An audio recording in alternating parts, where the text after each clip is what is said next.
और अगर सब मिलकर कोशिश करें तो रास्ता निकल सकता है। राजू के चेहरे पर एक उम्मीद की किरण जागती है। हाँ बाबा जी, अगर सब मिलकर काम करें तो हम पानी ढूंढ सकते हैं।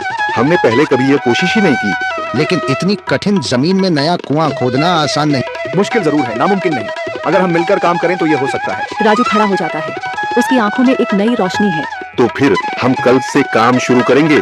मैं गांव के सभी युवाओं को इकट्ठा करूंगा, हम मिलकर नया कुआं खोदेंगे। यह कहते हुए वह शामू के साथ गांव के दूसरे युवाओं को बुलाने के लिए निकल पड़ता है। कहीं दूर से गरज की हल्की सी आवाज आती है, जैसे आकाश ने उनकी उम्मीदों की गवाही दे दी हो।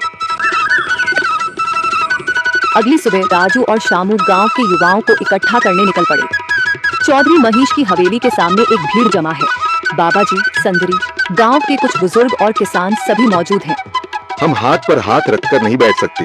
अगर अल्लाह ने हमें हिम्मत दी है तो हमें खुद पानी के लिए मेहनत करनी होगी। हम एक नया कुआं खोदेंगे।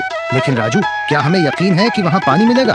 बेटा, पानी जमीन के अंदर होता है, बस सही जगह खोदने की जरूरत है। हमने अपने बुजुर्गों से सुना था कि पुरानी नहर के पास जमीन नरम थी, शायद वहीं पानी हो। बाबा जी सही कह रहे हैं। अगर तुम सब यह काम करने के लिए तैयार हो तो मैं अपने कुछ मजदूर भेज सकता हूँ। धन्यवाद चौधरी जी, लेकिन हम सब खुद भी मेहनत करेंगे। यह हमारे गांव के अस्तित्व की लड़ाई है। संदरी, जो अब तक चुप थी, आगे बढ़ती है। हम औरतें भी पीछे नहीं रहेंगी। हम पानी लाने की व्यवस्था करेंगी, खाना बनाएंगी, ताकि तुम सब आराम से काम कर सको। यही हिम्मत चाहिए थी संदर। पूरा गांव एक नई उम्मीद के साथ कुआं खोदने की तैयारी में जुट जाता है। दूसरी ओर कुआं खोदने का काम शुरू हो चुका है।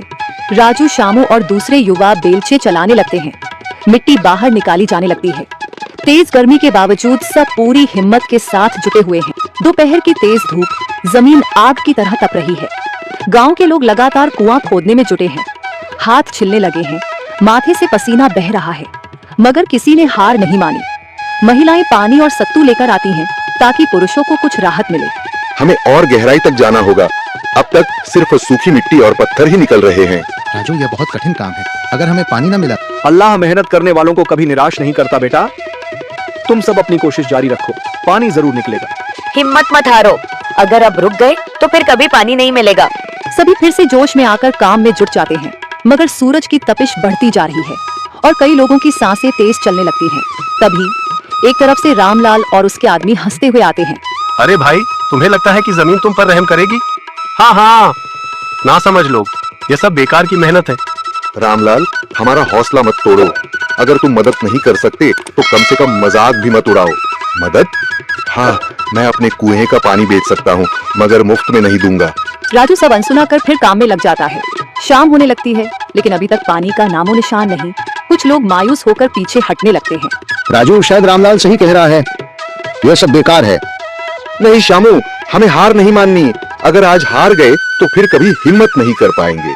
तभी अचानक फावड़ा किसी कठोर चीज से टकराता है। एक अजीब सी आवाज आती है।